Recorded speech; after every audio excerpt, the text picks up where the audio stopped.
Regional 360. Noticias para todos los peruanos.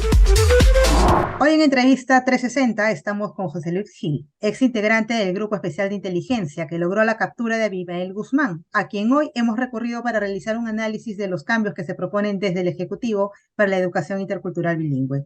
Señor Gil, bienvenido a R360. Buenos días, muchas gracias por la invitación y un saludo a todo su público. Gracias. Estamos bastante preocupados o alertados por un documento que nos ha llegado y que hemos compartido en la interna respecto a estos cambios o estos temas que tienen que ver directamente con la educación intercultural bilingüe. Es un documento de la FENATE del año 2019 firmado por quien ahora es nuestro presidente, donde ya se pide claramente que no se tengan en cuenta, que desaparezcan y que hayan estas modificatorias que ahora, con él en el gobierno, podrían estar pasando. ¿Cómo podemos analizar esto? Bueno, como hemos dicho en reiteradas oportunidades y medios de comunicación, lo hemos dicho con absoluta certeza, con absoluta convicción, que Pedro Castillo es el operador funcional de Sendero Luminoso a través del FENATE, que fue primero CONARE. Todo lo que haga este personaje respecto de la educación en el Perú hoy como presidente tiene que ver con la política, tiene que ver con los lineamientos de Sendero Luminoso y existen antecedentes en ese sentido. ¿Cómo podríamos aclarar estos antecedentes? ¿Cómo podríamos mostrarlos? ¿Dónde es que tenemos esta base, por favor? Por ejemplo, en 1990, en la primera operación que se hizo contra Sendero Luminoso en la casa de Abimael Guzmán, se halló un documento que está incluso como prueba de delito. ¿Qué decía Abimael Guzmán? Y lo voy a leer textualmente para no cometer errores. Entre comillas. En cuanto a maestros, dice, vemos por una parte cómo el revisionismo, principalmente de Patria Roja, ha entrabado la lucha del magisterio. Sin embargo, en duro combate contra el revisionismo, el trabajo partidario viene avanzando y se da la incorporación creciente a maestros a la guerra popular.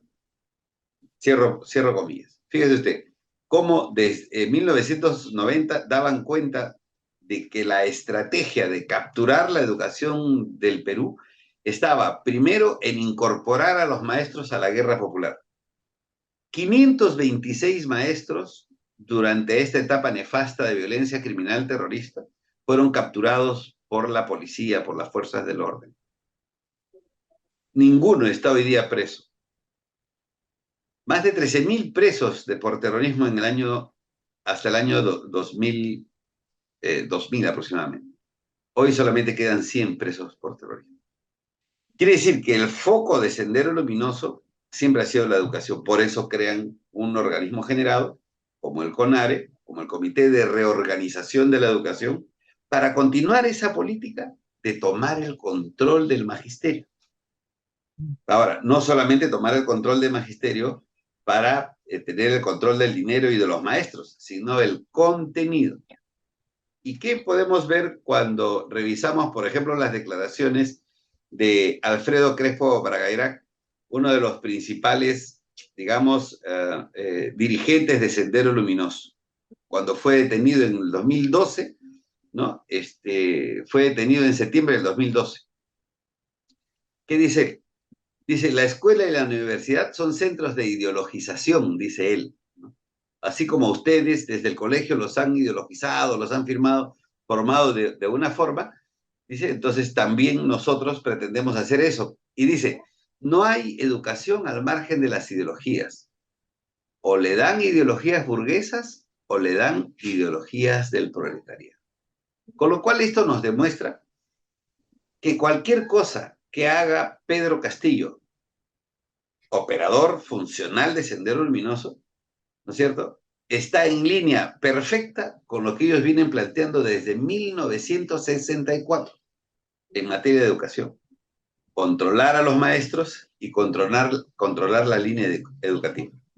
Con lo cual, todo lo que sea firmado como FENATE, que parezca inofensivo, que parezca inocente, que parezca parte de una estrategia mejor, no es una estrategia mejor. Es la peor estrategia para el pueblo peruano que estos señores tomen el control de la educación. Dentro de este documento al que hemos tenido acceso, piden, ¿no? En uno de los puntos, piden por un lado el cierre definitivo de programas como, ahí está el programa de la educación intercultural bilingüe, y por otro pone, literalmente, demandamos que las constancias del EIB no debe ser requisito para contratos, nombramientos, resignaciones, cargos directivos y otros. Repetimos, un documento del 2019 de la FENATEP firmado por Pedro Castillo. ¿Es una coincidencia que este último punto sea casi literal lo que se está poniendo en esta resolución que los pueblos originarios ahora reclaman? En la guerra contra el socialismo y contra el comunismo no existen coincidencias. Ninguna es coincidencia. Todo calza perfectamente dentro de una estrategia. Lo que usted me acaba de mencionar, este documento del FENATE, en el 2019 me parece, que firma Pedro Castillo como jefe del FENATE, como secretario general, donde dice que la inclusión, perdón, que la educación Intercultural. inclusiva bilingüe, me parece, ¿no? ¿Cómo es? Intercultural, sí. Intercultural bilingüe, Ujú. eso a ellos no les importa porque no está dentro de su programa. El tema bilingüe, que aprendan a hablar como chanincas, eso no importa porque eso no es educación proletaria. Lo que tienen que aprender, según ellos, es todos tienen que aprender sobre lucha de clases. Y entonces no existen profesores de lenguas originarias, todos, o sea, no existe un gran grupo de maestros que tengan formación clasista o formación marxista-leninista maoísta. Entonces, los que van a dirigir la educación en el Perú tienen que ser maestros del FENATE. No importa que hablen o no hablen idiomas originarios o no, eso no les importa. Y es por eso que prefieren eliminar esos programas, ¿no es cierto? Y poner a su gente, la que ha sido reclutada, la que viene siendo reclutada desde hace muchos años, y tenga la seguridad que muchos de esos maestros que van a dirigir estos colegios o estas áreas, muchos han salido de las cárceles, Es ¿no? importante Entonces, que, no es un acto inocente ni fuera de contexto, está dentro de una lógica.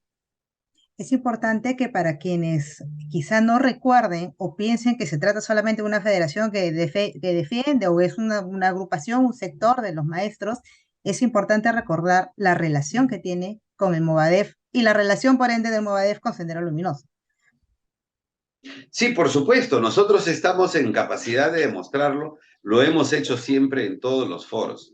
Fíjese, Sendero Luminoso desde su formación en 1964 tuvo como estrategia crear organismos generados, crear organismos que representen a determinados estamentos de la población para que por intermedio de ellos llevar la ideología de Abimael Guzmán.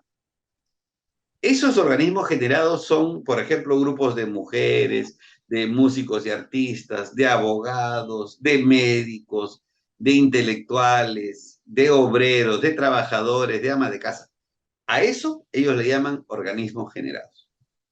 Entonces, uno de los organismos generados creados por orden de Abimael Guzmán es el CONARE, el llamado Comité de Reorganización, de Reorientación de la Educación en el Perú, paralelo al SUTEP. Quiere decir, Sendero Luminoso lo forma. ¿Quiénes lo integran? La mayoría era gente de Sendero Luminoso, la mayoría son profesores escarcelados. Pero luego, como se dieron cuenta de que haber sido escarcelado es un problema para el avance, ¿no es cierto? Comienzan a poner gente sin antecedentes por terrorismo. Entre ellos, Pedro Castillo. Ahí lo ponen porque no tenía antecedentes. Bueno, él ni siquiera tiene formación, él simplemente es un sujeto con muy poca formación, pero que sabe que siendo funcional nomás, ¿eh? Sin tener una ideología, bueno, no creo que tenga la capacidad de absorber una ideología y los vericuetos de una ideología, sino que sabe que es funcional. Y entonces estuvo en la creación del CONARE, pasó al desarrollo del FENATE y hoy día, perdón, y cuando tomó el control del gobierno, lo primero que hizo es darle partida de nacimiento. Y hoy, como usted verá, no se reúne justamente con ellos, justamente con los maestros, con toda esta gente que tiene formación ideológica para tomar el control de la educación. Y la educación inclusiva o bilingüe no está en sus planes. Hasta el momento en que estamos teniendo esa conversación, el tema no ha sido resuelto. Se supone que en las próximas horas está decidiéndose si se toma en cuenta o no el reclamo de los pueblos originarios. En caso no suceda y no se, digamos, se escuchen las demandas, no se incluye esta variación en esta resolución viceministerial, no significa que podemos estar tranquilos. No sabemos todavía qué escenario va a pasar, digamos, a esta hora de esta conversación. Sin embargo, es probable que no sea lo único que vaya a pasar. Bajo qué deberíamos estar alertas?